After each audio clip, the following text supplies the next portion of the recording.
Hello दोस्तों, हम आज आपसे बात करने वाले एक बहुत ही इम्पोर्टेंट इशू के बारे में। और ये इशू है सब categorisation of backward classes.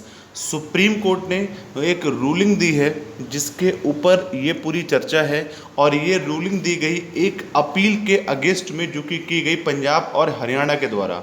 Punjab और हरियाणा के अगेंस्ट में एक अपील की गई थी। इसी अपील की हेयरिंग करते हुए सुप्रीम कोर्ट ने एक बहुत ही महत्वपूर्ण बात की है जो कि आपकी एग्ज़ाम की दृष्टि से बहुत इंपॉर्टेंट है। यहाँ पे सुप्रीम कोर्ट ने कहा है कि जो स्टेट है उसको पावर है सब कैटेगराइजेशन करने का फॉर द रिजर्व क्लासेस, यानी कि अगर उसको रिजर्वेशन देना है, कोटा देना है अपने स्टेट के अंदर, तो वो सब कैटेगराइजेशन एससी का और एसटी का कर सकती है।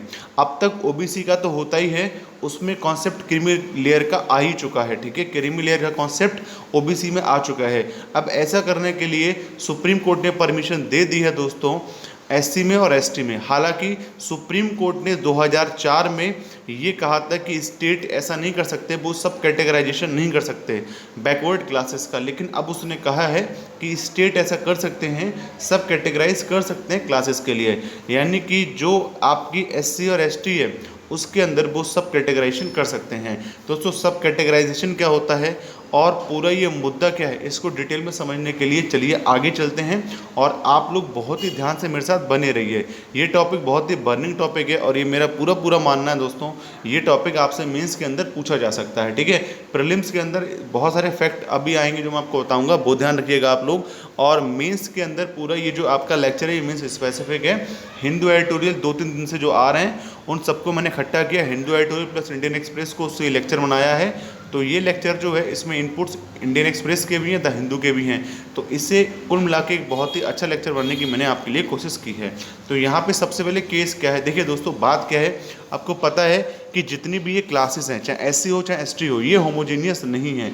यहाँ पे कुछ कास्ट ऐसी हैं जिनका उत्थान हो चुका है जो कि आज बहुत बढ़िया पोजीशन में है। लेकिन यहाँ पे दोस्तों कुछ कास्टें ऐसी हैं ना, कुछ कास्ट तो ऐसी हैं जो बहुत गुड एंड वेल पोजीशन में है, लेकिन कुछ कास्ट ऐसी हैं जहाँ से अब भी पॉवर्टी रेडिकेट नहीं हुई है, वो अब भी सफ़र कर रही हैं अनटचेबिलिटी से। ठीक है, हमारे के यहाँ पे आज भी उनको दिक्कत हो रही है, आज भी उनको सोशली बैकवर्डनेस जो है वो झेलनी पड़ रही है। लेकिन कुछ कास्ट ऐसी हैं जहाँ पे आप पाओगे कि चीज़ें चेंज हो गई हैं और वो लोग उनका मेन स्ट्रीम में आ गए हैं और वो लोग अब अनटचेबल्स नहीं रहे हैं। तो यहाँ पे सुप्रीम कोर्ट का कहना है कि एक क्लास के अंदर, एससी के अंदर आप लगा लो, ये दो प्रकार के लोग हैं, एक वो हैं जिनका उत्थान हो चुका है, एक वो हैं जिनका उत्थान नहीं हुआ है। तो सुप्रीम कोर्ट कह रहा है कि आप ऐसा करिए कि एससी हो या फिर एसटी हो, उसके अंदर आइडेंटिफाई कीजिए ऐसी कौन सी कास्टें हैं। ठीक है, मतलब आप ऐसा कर सकते हैं, स्टेट को बोल रहा है कि आप आइडेंटिफाई कर सकते हैं कास्टों के लिए जिनका उत्थान नहीं हुआ है। ठीक है, और आप उनके उत्थान के लिए अलग से प्रयास कर सकते हैं या फिर आप उनके उत्थान के लिए अलग से रिजर्वेशन दे सकते हैं। जैसे कि बाकी कास्टों का चाहो तो आप ख़त्म भी कर सकते, ख़त्म तो नहीं कर सकते, कुछ कम कर सकते हैं। दूसरे हाथ पे जो दूसरी कास्ट है जिनका उत्थान नहीं हुआ है सेम क्लास के अंदर, उसके लिए आप लोग कुछ अलग से व्यवस्था कोटे की कर सकते हैं। तो यहाँ पे सुप्रीम कोर्ट कह रहा है कि हमारा जो उद्देश्य है वो उद्देश्य है इनइक्वालिटी को ख़त्म करना। लेकिन अगर हम लोग इस तरीके से कोटा देते रहे तब भी इनइक्वालिटी नहीं ख़त्म हो पाएगी, क्योंकि कुछ क्लासें ऐसी, कुछ कास्टें ऐसी हैं एससी के अंदर या एसटी के अंदर जो कि अभी बहुत ही बैलेंस गुड पोजीशन पे आ चुकी हैं। ठीक है, उनको रिजर्वेशन का फ़ायदा मिला है, that's why now they are growing very much faster. लेकिन कुछ आज भी ऐसी हैं जो कि दोस्तों पॉवर्टी का दंड झेल रही हैं, जो कि परेशान है पॉवर्टी से, जो कि सोशली बैकवर्ड इसका जो है वो तमगा लगा उनके ऊपर लगा हुआ है। तो यहाँ पे हमें काम करना है, इनके उत्थान के लिए काम नहीं करना, इनका तो उत्थान हो ही चुका है, हमारे को काम करना है इन गरीब लोगों के लिए। तो यहाँ पे सुप्रीम कोर्ट कह रहा है कि स्टेट चाहे तो ऐसा कर सकता है। हालांकि सुप्रीम कोर्ट ने 2004 में कहा था कि स्टेट ऐसा नहीं कर सकता, स्टेट सब कैटेगराइजेशन नहीं कर सकता। ठीक है ना, किसी भी, चाहे वो एसटी समुदाय हो चाहे एससी समुदाय हो, उनका सब कैटेगराइजेशन नहीं कर सकता। लेकिन अब सुप्रीम कोर्ट ने कहा है कि कास्ट में क्लास में, चाहे वो एसटी हो चाहे एससी हो, इन दोनों के अंदर सब कैटेगराइजेशन होना चाहिए। और ये सब कैटेगराइजेशन बहुत ज़्यादा फ्रूटफुल रहेगा और ये इनइक्वालिटी को ख़त्म करेगा। क्योंकि यहाँ पे जब हमारा संविधान बना तो उसका क्लियर कट एम था इनइक्वालिटी को ख़त्म करना। इसीलिए हमने अपने भारत के संविधान के अंदर रिजर्वेशन को डाला था। अब ये रिजर्वेशन अगर दोस्तों अपना एम न पूरा करने पाए तो फिर ऐसा रिजर्वेशन किस काम का, ऐसा तो रिजर्वेशन फिर बेकार है ना। तो इसीलिए सुप्रीम कोर्ट ने कहा है कि एससी के अंदर आप सब कैटेगराइजेशन करिए उन कास्ट का जो कि अच्छे से आज भी डेवलप नहीं हो पाई हैं और उनके उत्थान के लिए कुछ अलग से व्यवस्था कीजिए, अलग से रिजर्वेशन दीजिए, या फिर आप ऐसा भी कर सकते हैं जैसा कि आपने ओबीसी में क्रीमी लेयर के कॉन्सेप्ट में किया। आपने जो क्रीमी लेयर में आ गए उनके लिए आपने रिजर्वेशन व्यवस्था खत्म कर दी है, बहुत ना के बराबर कर दी, और जो क्रीमी लेयर में नहीं आए अंडर द ओबीसी आपने उनके लिए रिजर्वेशन की व्यवस्था पूरी की पूरी संभाल के रखी। तो यहाँ पे SC ST में ऐसा हो सकता है कि हम आइडेंटिफाई करें कि ऐसी कौन कौन सी कास्ट हैं जो कि अब सुप्रीम कोर्ट में, जो कि SC और ST में जिनका उत्थान हो चुका है, तो उनके लिए जो है वो जिनका नहीं हुआ है उनके लिए वेलफेयर मेजर्स चलाए जाएं, अब भी रिजर्वेशन दिया जाए, और जिनके लिए नहीं हुआ है उनके लिए रिजर्वेशन दोस्तों बंद भी किया जा सकता है या फिर बहुत कम भी किया जा सकता है। तो सुप्रीम कोर्ट ने अपने खुद के वर्डिक्ट जो कि 2004 में दी थी उसे ओवररूल कर दिया है और कहा है कि ठीक है ऐसा हो सकता है। ठीक है, इन्होंने कहा है कि 2004 में हमारी 5 जजों की जो बेंच थी उसने कहा था कि सब कैटेगराइजेशन नहीं कर सकते स्टेट, लेकिन अब हम कह रहे हैं कि सब कैटेगराइजेशन किया जा सकता है। लेकिन दोस्तों ये कंप्लीटली ओवररूल नहीं हो सकता, क्योंकि ओवररूल करने के लिए अब ज़्यादा जज की बेंचों की जरूरत पड़ेगी। 5 जज की बेंच ने 2004 में फैसला दिया था और 5 जज की बेंच ने अभी फैसला दिया है। अगर इसको ओवररूल करना है तो जरूरी है कि दोस्तों 9 जज की बेंच इसके बारे में कुछ कहे। तो यहाँ पे 5 जज की बेंच इस पूरे को ट्रांसफ़र कर देगी 9 जज की बेंच के लिए, इस फैसले के लिए। और यहाँ पे जब कभी भी हमारे चीफ जस्टिस ऑफ इंडिया के द्वारा 9 बेंच की जो 9 जज की बेंच कॉन्स्टिट्यूट की जाएगी तो वो फैसला लेगी कि ऐसा स्टेट कर सकती है या फिर नहीं कर सकती है। तो यहाँ पे ये पूरा इशू था जो मैंने आपको बताया दोस्तों। चलिए बहुत ही अच्छे से जानने की कोशिश करते हैं डिटेल में। मैंने आपको डिटेल में तो बता ही दिया, एक ओवरव्यू आपको दे दिया, बाकी जो कुछ भी अंदर की बातें हैं उनको हम यहाँ देखने की कोशिश करेंगे। ठीक है, तो देखो, the present case before the supreme court of India was an appeal against the Punjab and Haryana high court. अब देखो यहाँ पे सुप्रीम कोर्ट के आगे एक अपील की गई थी पंजाब और हरियाणा की। ठीक है, यहाँ पे सुप्रीम कोर्ट ऑफ इंडिया के आगे एक अपील आई थी पंजाब और हरियाणा से। वो इसलिए आई थी क्योंकि इन लोगों ने क्या करा था, पंजाब हरियाणा ने SC ST में सब क्लासिफिकेशन किया था कास्ट का और उन लोगों को कोटा बांटा था। ठीक है, मतलब कि जिन लोगों को उन्होंने देखा कास्ट के अंदर वीक है उन लोगों को अलग से व्यवस्था करेगी कोटे की। ठीक है, तो यहाँ पे इनके खिलाफ केस आया क्योंकि सुप्रीम कोर्ट कह चुका है 2004 में कि ऐसा नहीं कर सकते, लेकिन फिर भी इन्होंने ऐसा किया, इसलिए इनके खिलाफ केस आया, इनके खिलाफ अपील आती है सुप्रीम कोर्ट के अंदर। 5 जज की बेंच बैठती है दोस्तों सुप्रीम कोर्ट में और ये कहती है कि ठीक है SC जो है, जो हमारी SC ST हैं, इनका क्लासिफिकेशन जो है वो किया जा सकता है दोस्तों, अगर आप इनको वेरी जो उसका फ़ायदा है रिजर्वेशन का वो देना चाहते हैं तो, यानी कि अगर आपको बेनिफिट देना रिजर्वेशन का तो ऐसा किया जा सकता है। ठीक है, तो यहाँ पे ये थी दोस्तों पूरा न्यूज जो आपको समझनी चाहिए।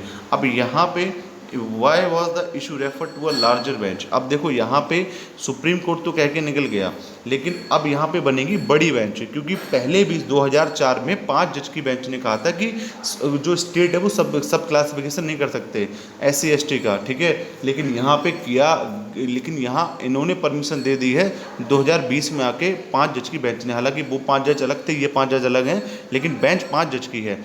अब दोस्तों अगर इसको ओवररूल करना है 2004 वाले रूल को, तो 5 जज ओवररूल नहीं कर सकते, इसके लिए ज़रूरी है कि 9 जज की बेंच बने। तो this was because in 2004 another 5 जज constitute bench the supreme court of India in Chennai judgment ruled the state government had no power to subcategorization of SC for the purpose of reservation। तो यहाँ पे दोस्तों 2004 में ये कोई चिन्ह judgement है, इसमें सुप्रीम कोर्ट ने कहा था कि जो स्टेट है वो सब कैटेगराइजेशन नहीं करेगा, since a bench of equal strength can not overrule a previous decision. ठीक है, अब अभी 2020 में भी 5 जज की बेंच ही बनी है और 2004 में भी 5 जज की बेंच थी। तो यहाँ पे अगर ओवररूल करना है, ठीक है ना, डिसीजन को बदलना है सुप्रीम कोर्ट के, तो इसके लिए चाहिए कि ज़्यादा लोगों की बेंच बने, अब 9 लोगों की बेंच बने। The court refer to a larger bench to settle the law. अब यहाँ पे ये जो पूरा मैटर जाएगा बड़ी बेंच के पास, जो कि इसके बारे में पूरा देखेगी क्या करना है, सब कैटेगराइजेशन कराना है कि नहीं। The larger bench whenever it is set up by chief justice of India will consider the 2 judgment. अब यहाँ पे लार्जर बेंच जब भी बनती है तो चीफ जस्टिस ऑफ इंडिया जो हमारे एक लार्जर बेंच बनाएंगे और वो फिर इस पूरे इशू को देखेगी, दोनों जजमेंट को देखेगी 2004 के और अभी के, और देखेगी कि कौन सी जजमेंट सही है। ठीक है, और फिर ये अपना एक रूल देगी, जो रूल देगी वही दोस्तों फाइनल रूल होगा, फाइनल वर्डिक्ट होगा। अब यहाँ पे फेवर में क्या बातें हैं दोस्तों, अगर हम कहें आपसे कि सब कैटेगराइजेशन करना चाहिए तो क्यों करना चाहिए, आपसे पूछा जाए पेपर के अंदर कि सब कैटेगराइजेशन करना चाहिए तो बात आती है क्यों करना चाहिए, इससे क्या बेनिफिट्स हैं। तो देखो, हमारा इंडिया एक वेलफेयर स्टेट है, इसका एम है दोस्तों गरीबी को दूर भगाना, ठीक है, और जो इनइक्वालिटी है उसे एरेडिकेट करना, उसे दोस्तों समाप्त करना। तो यहाँ पे अगर ऐसा करना है, अब पता लगा एससी के अंदर कुछ समुदाय ऐसे हैं, कुछ कास्ट ऐसे ही हैं जिनका उत्थान हो चुका है, जो कि अच्छी पोजीशन पे हैं, और कुछ ऐसे हैं जो कि दोस्तों बहुत ही बुरी पोजीशन पे हैं। अगर हम दोस्तों इनइक्वालिटी समाप्त करना चाहते हैं तो जरूरी है कि जो बहुत ज़्यादा गलत पोजीशन पे हैं, बहुत ज़्यादा दोस्तों एरेडिकेट, जहाँ पॉवर्टी नहीं हो पाई, बहुत ज़्यादा जो कि आज भी सोशली बैकवर्ड है, अनटचेबल्स हैं, उनके उत्थान के लिए काम करें और उनके लिए अलग से काम करें। बाकी जिनका उत्थान हो चुका है दोस्तों, उन्हें तो मैं मानता हूँ रिजर्वेशन भी देने की ज़रूरत नहीं है, ठीक है। तो यहाँ पे ये काम किया जाए कि जिनका उत्थान हो चुका है उन लोगों को आइडेंटिफाई किया जाए और उन लोगों का रिजर्वेशन बंद कर दिया जाए, और जो लोअर वाले लोग हैं जिनका आज भी दोस्तों उत्थान नहीं हो पाया, जो आज भी अनटचेबल्स हैं, उनके लिए गवर्नमेंट को पूर्ण रूप से रिजर्वेशन देना चाहिए और उन पर फोकस करना चाहिए। तो justice involve redistribution, reallocation of resource and opportunity and equality access to all public and social good to fulfil the very purpose of the constitutional mandate और इक्वल जस्टिस टू ऑल। तो यहाँ पे दोस्तों पूरा fund है equal justice to all, ठीक है। पता लगे कुछ लोग तो ऐसे इनका उत्थान हो चुका है, वो मजे ले रहे हैं ज़िंदगी के, लेकिन कुछ लोग ऐसे जिनका उत्थान नहीं हुआ तो वो कास्ट बेचारी परेशान है। तो यहाँ पे इक्वल जस्टिस फॉर ऑल की बात की जा रही है।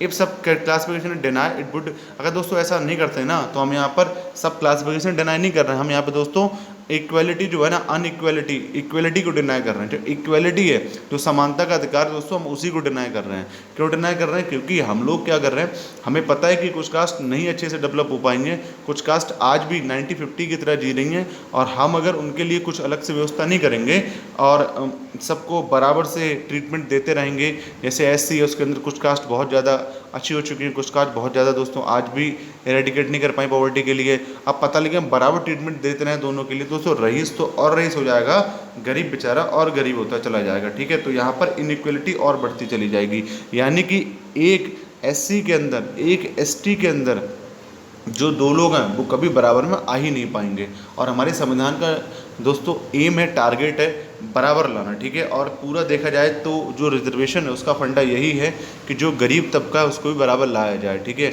गवर्नमेंट पॉलिसीज चलाए, गवर्नमेंट पैसा खर्च करे इनके ऊपर, और गवर्नमेंट इनको रिजर्वेशन दे, जिससे ये लोग रईस जो लोग हैं हमारे भारत के अंदर, जो कि बहुत कम है, उन लोगों के बराबर में इन लोगों को लाया जाए। तो यहाँ पे यही कोशिश है कि जो लोग हमारे के यहाँ बहुत ज़्यादा रईस हो चुके हैं और बहुत ज़्यादा गरीब हैं, जो इनसे ज़्यादा भी गरीब हैं, इन सबको उठाया जाए और एक बराबर में लाया जाए, ठीक है। यहाँ की जस्टिस फॉर ऑल हो, इक्वलिटी फॉर ऑल हो। Various report indicate that schedule caste and schedule tribe do not consider homogeneous group. अब यहाँ दोस्तों काफ़ी सारी रिपोर्ट भी आती रहती है, उन्होंने कहा है कि सुप्रीम कोर्ट और SC में और ST में, सुप्रीम कोर्ट नहीं सॉरी, SC में और ST में, शेड्यूल्ड कास्ट, शेड्यूल्ड ट्राइब्स में दोस्तों ऐसी कई सारी कास्ट हैं जो आपस में होमोजेनियस नहीं हैं, आपस में हेट्रोजीनियस हैं, कुछ बहुत अच्छी पोजीशन पर हैं, कुछ दोस्तों अच्छी पोजीशन पे नहीं है। तो यहाँ पे अगला है दोस्तों आर्गूमेंट अगेंस्ट कैटेगराइजेशन। अब देखो, अगर दोस्तों आर्गूमेंट देखे जाए, अगर फेवर में देखा जाए तो आपके लिए 4 पॉइंट हमने दे दिए, 4 पॉइंट आप आराम से लिख सकते हो पेपर के अंदर। लेकिन अगर देखा जाए दोस्तों आर्गूमेंट क्या है, ठीक है, आर्गूमेंट क्या है आपको पता है, हर सिक्के के 2 पहलू होते हैं, ठीक है, इसके भी 2 पहलू हैं। अगर आर्गूमेंट देखा है दोस्तों, आर्गूमेंट ये है, हमारे जो फोर फादर थे कॉन्स्टिट्यूशन के, जब उन्होंने रिजर्वेशन दिया तो उन्होंने दोस्तों बेसिस बनाया, किसी कास्ट के लिए नहीं बनाया रिजर्वेशन देने के लिए। रिजर्वेशन उन्होंने दिया दोस्तों क्लास के आधार पे, वो क्लास जो कि अनटचेबल्स थी, उन्होंने किसी कास्ट के आधार पर रिजर्वेशन नहीं दिया, उन्होंने दिया दोस्तों इस आधार पे कि कौन अनटचेबल्स हैं। तो उनको जो अनटचेबल्स लगे दोस्तों, उन्हें उन्होंने रिजर्वेशन दे दिया। तो यहाँ पे रिजर्वेशन देने का पर्पस कभी कास्ट के हिसाब से था ही नहीं। हमारे फोर फादर ने रिजर्वेशन दिया दोस्तों क्लास को देख के, ये देख के कि कौन अनटचेबल्स हैं, कौन सोशली बैकवर्ड है, कौन इकोनॉमिकली बैकवर्ड है। Socially backward plus economically backward दोनों क्राइटेरिया मिलाए गए और बनाया गया दोस्तों अनटचेबल्स के लिए, और इन लोगों के लिए रिजर्वेशन प्रोवाइड कराया गया। संविधान में लिखा गया साफ साफ कि इन लोगों के लिए रिजर्वेशन कुछ समय के लिए दिया जाएगा, जब इनकी स्थिति अच्छी हो जाएगी तो फिर रिजर्वेशन की व्यवस्था खत्म कर दी जाएगी। लेकिन अब लोग हम यहाँ पे रिजर्वेशन देने के लिए किस चीज़ को सोल पैरामीटर ले रहे हैं, कास्ट के लिए, ठीक है ना। तो यानी कि हमारे जो फोर फादर थे, अब उनसे दोस्तों हम लोग बहुत ही अलग जा रहे हैं, एक अलग डायरेक्शन में जा रहे हैं, जो कि अच्छी बात नहीं है। अच्छी बात क्यों नहीं? क्योंकि दोस्तों अगर कास्ट बेस्ड रिजर्वेशन दिया तो ये सीधी सी बात है, इसके ऊपर पॉलिटिक्स बहुत होगी, ठीक है ना। पॉलिटिक्स में अलग अलग नेता कहेंगे कि हम इस कास्ट को देंगे, हम इस कास्ट के लिए रिजर्वेशन देंगे, हम इस कास्ट का रिजर्वेशन बढ़ा देंगे। तो इस तरीके से पॉलिटिक्स होना भी जाहिर है और पॉलिटिक्स खूब होगी इसके ऊपर। ओके, तो हमारा सोल क्राइटेरिया रिजर्वेशन देने का दोस्तों होना चाहिए अनटचेबिलिटी, ठीक है, हमारा होना चाहिए दोस्तों बैकवर्डनेस, हमारा होना चाहिए दोस्तों इकोनॉमिक, कि किसकी इकोनॉमी ख़राब है।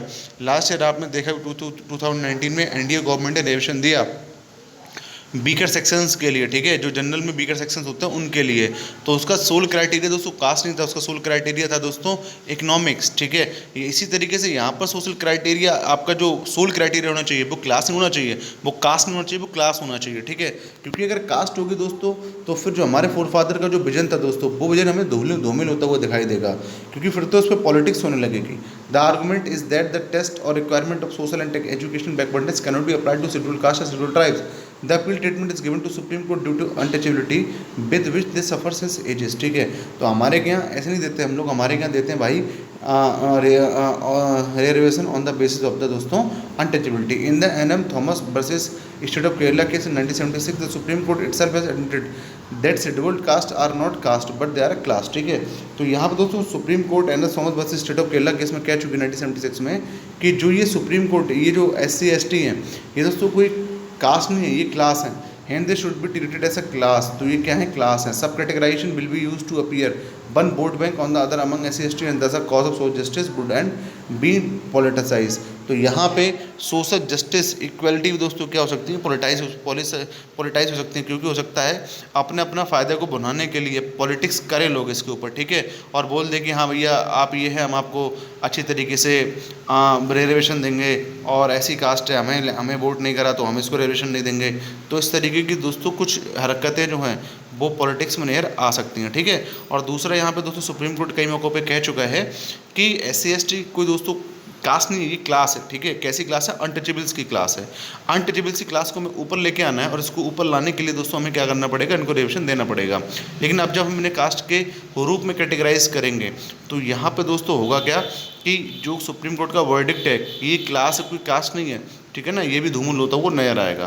दोस्तों ये आर्गूमेंट्स है इसके फेवर में, इसके अगेंस्ट में, सब कैटेगराइजेशन के अगेंस्ट में जो आप पेपर के अंदर लिख सकते हो। और दोस्तों मेरी आपसे एक लास्ट में रिक्वेस्ट है दोस्तों, हमारे चैनल पे जितना भी आपके लिए पढ़ाया जा रहा है, I think all is beneficial to you.